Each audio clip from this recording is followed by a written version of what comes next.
Hello दोस्तों, आप captain channel study में दोस्तों आपका बहुत बहुत स्वागत है। दोस्तों आज मैं यूपी पुलिस री एग्जाम के लिए जो है हिंदी व्याकरण के प्रश्न उत्तर लेके आया हूं दोस्तों, जो आपके एग्जाम के लिए बहुत ही महत्वपूर्ण है। साथ ही दोस्तों इसकी फ्री पीडीएफ हमारे टेलीग्राम ग्रुप से बिल्कुल फ्री में डाउनलोड कर सकते हैं। तो आइए वीडियो को शुरू करते हैं।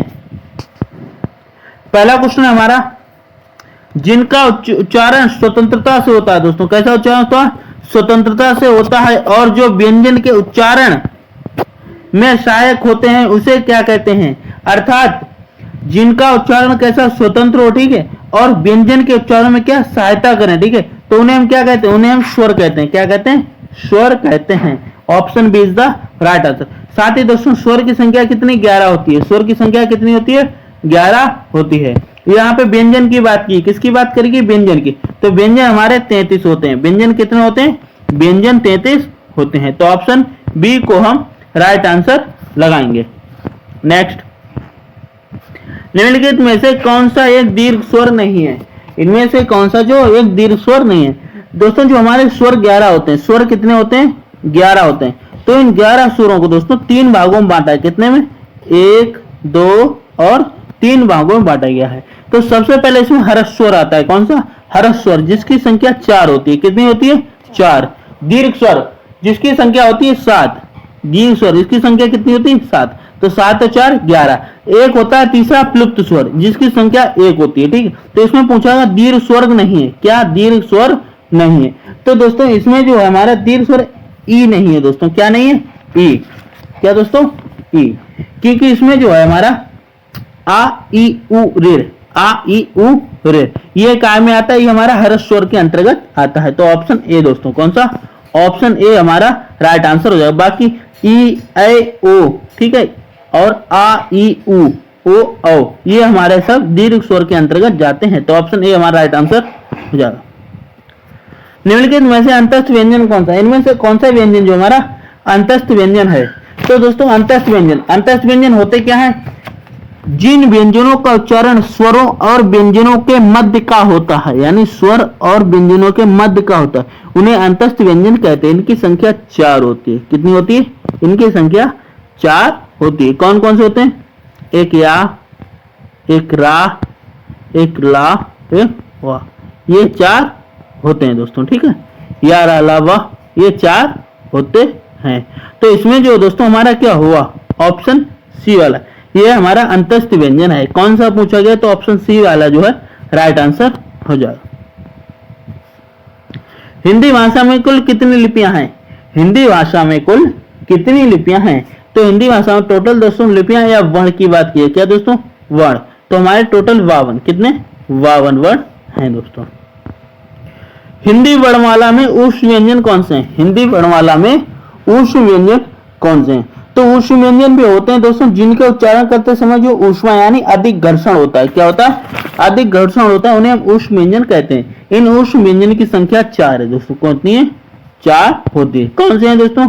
सा, सा, सा, हा, ठीक है। आप इनको बोलेंगे तो इसमें घर्षण ज्यादा होगा, ठीक है। तो इनकी संख्या 4 होती है। तो ऑप्शन ए हमारा राइट आंसर हो जाएगा।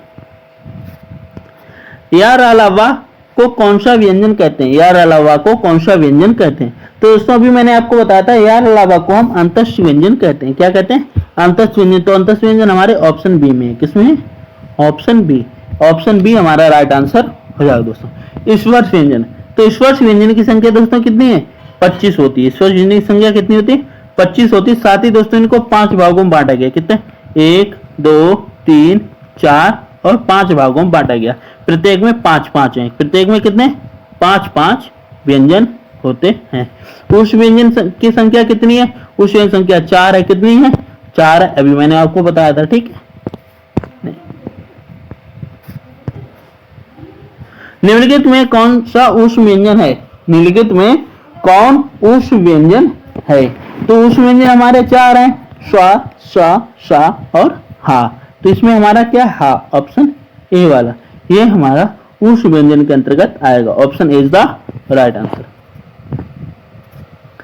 जब एक ही ध्वनि का द्वैत हो जाए, अर्थात जब एक ही ध्वनि का द्वैत हो जाए तो वह क्या कहलाता है?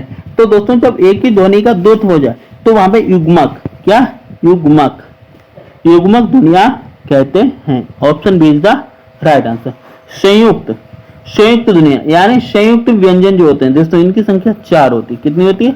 4 होती है। कौन से होता है? एक छा होता है, एक त्रा होता है, छा त्रा ज्ञा और श्रा, ये 4 होते हैं। कहा गया अनुस्वार किसका कार्य करता है? अनुस्वार जो है ये किसका कार्य करता है? तो अनुस्वार जो है ये दोस्तों पंचम वर्ण का, दोस्तों काय का? पंचम वर्ण का। अर्थात जो हमने स्पर्श व्यंजन की बात की थी, अभी हमने क्या की थी? स्पर्श व्यंजन की बात की थी ना दोस्तों। स्पर्श व्यंजन हमने कितने? 25 बताए थे। कितने बताए थे? 25। तो जो 25 जो हमने स्पर्श व्यंजन बताए थे दोस्तों, क्या बताए थे? 25 जो हमने स्पर्श व्यंजन बताए थे दोस्तों, तो इसी में जो पंचमा वर्ण होता है, कौन सा? पंचम वर्ण दोस्तों। क्या पंचम वर्ण जो होता है, ठीक है, यहाँ ठीक है, ना और मा, ठीक है, ये हमारे जो हैं दोस्तों, ये क्या कहलाते हैं? ये हमारे पंचम वर्ण का उदाहरण होते हैं। तो ऑप्शन सी को हम राइट आंसर लगाएंगे। नेक्स्ट आई ए दोस्तों, क्या आई ए वर्ण क्या कहलाते हैं? तो आई और ए जो है दोस्तों, ये हमारे कंठ तालव्य यानी इनका उच्चारण जो है कंठ और तालु के माध्यम से होता है, यानी इन्हें हम क्या कहते हैं? कंठ तालव्य वर्ण कहते हैं। ओष्ठ, ओष्ठ में दोस्तों हमारा क्या आता है? पावर्ग आता है दोस्तों। कौन सा आता है? पावर्ग। मूर्धा, मूर्धा में हमारा टावर्ग आता है। मूर्धा में हमारा क्या आता है? टावर्ग आता है। तो ऑप्शन डी को हम राइट आंसर लगाएंगे।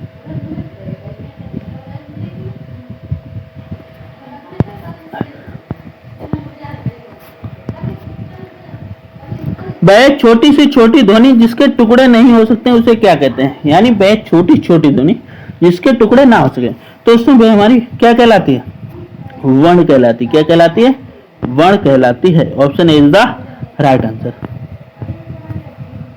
जिनका उच्चारण ऊपर के दांतों पर, ठीक है, और जीभ लगाने से होता है उसे क्या कहते हैं? यानी जिनका उच्चारण ऊपर के दांतों से और जीभ लगने के से हो, ठीक है, तो उन्हें हम क्या कहते हैं? उन्हें हम दोस्तों दंत कहते हैं। क्या?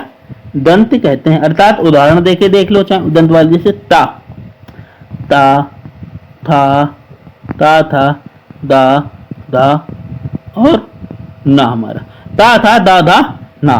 तो इसका उच्चारण करके देखो, आप खुद बोल के देखो, ता, ता। तो जीभ हमारी कहां जा रही है? जीभ जो है दोस्तों दांतों पर लग रही है। ता, था, दा, दा। जीभ अपने आप कहां लग रही? दांतों पे लग रही। तो ये हमारा उच्चारण का है, दांतों पर जीभ लगने से जो होता है वह हमारे दंत कहलाते हैं। क्या कहलाते हैं? दंत कहलाते हैं। Option is the right answer.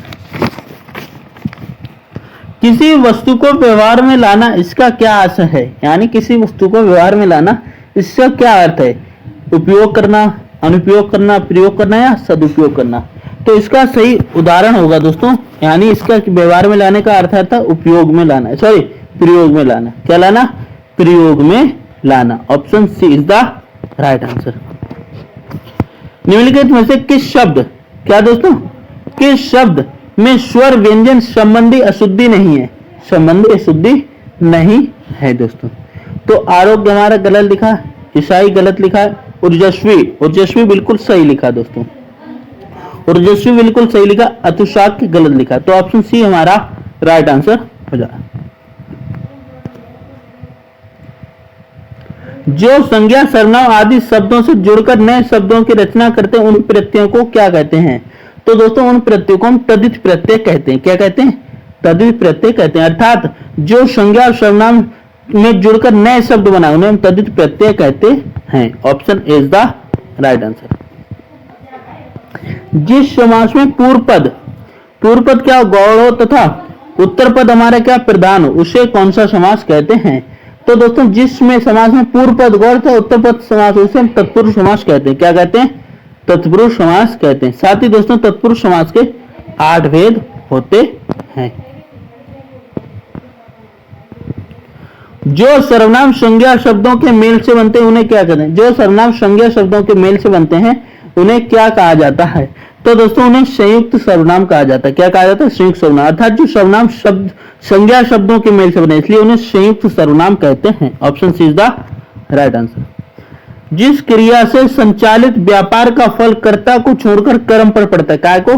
कर्ता को छोड़कर कर्म पर पड़ता है, उसे कौन सी क्रिया कहते हैं? उसे सकर्मक। सा माने सही और कर्म माने, यानी सकर्मक क्रिया जिसमें कर्म पर प्रभाव पड़े।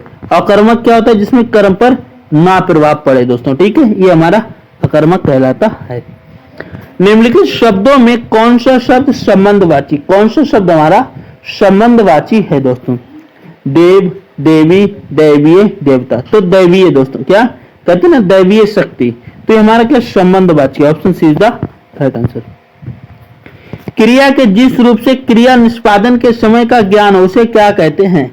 तो उसे हम दोस्तों काल कहेंगे। क्या कहेंगे? काल। काल हमारे कितने होते हैं? काल हमारे 3 होते हैं दोस्तों, 1 2 3। कौन कौन से होते हैं दोस्तों?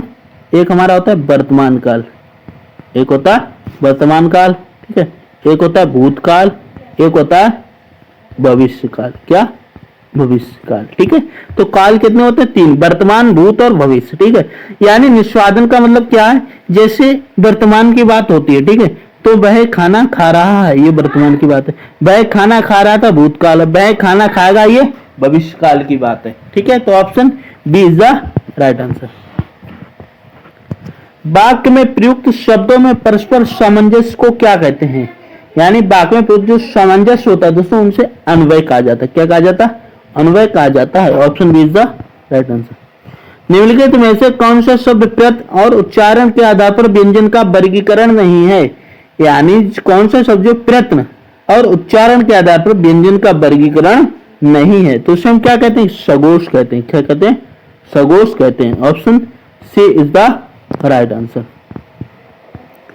व्युत्पत्ति के आधार पर संज्ञा के कितने भेद होते हैं? व्युत्पत्ति के आधार पर संज्ञा के कितने भेद होते हैं? तो दोस्तों इसके 3।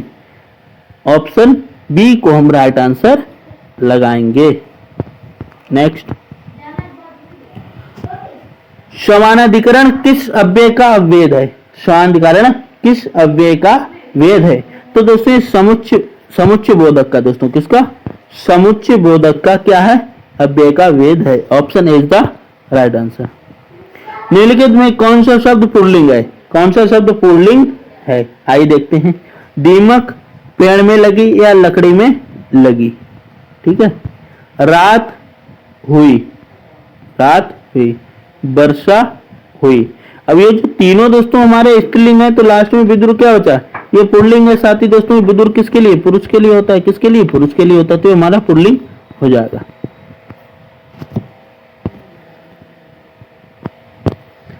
Like and subscribe. Thanks for watching video.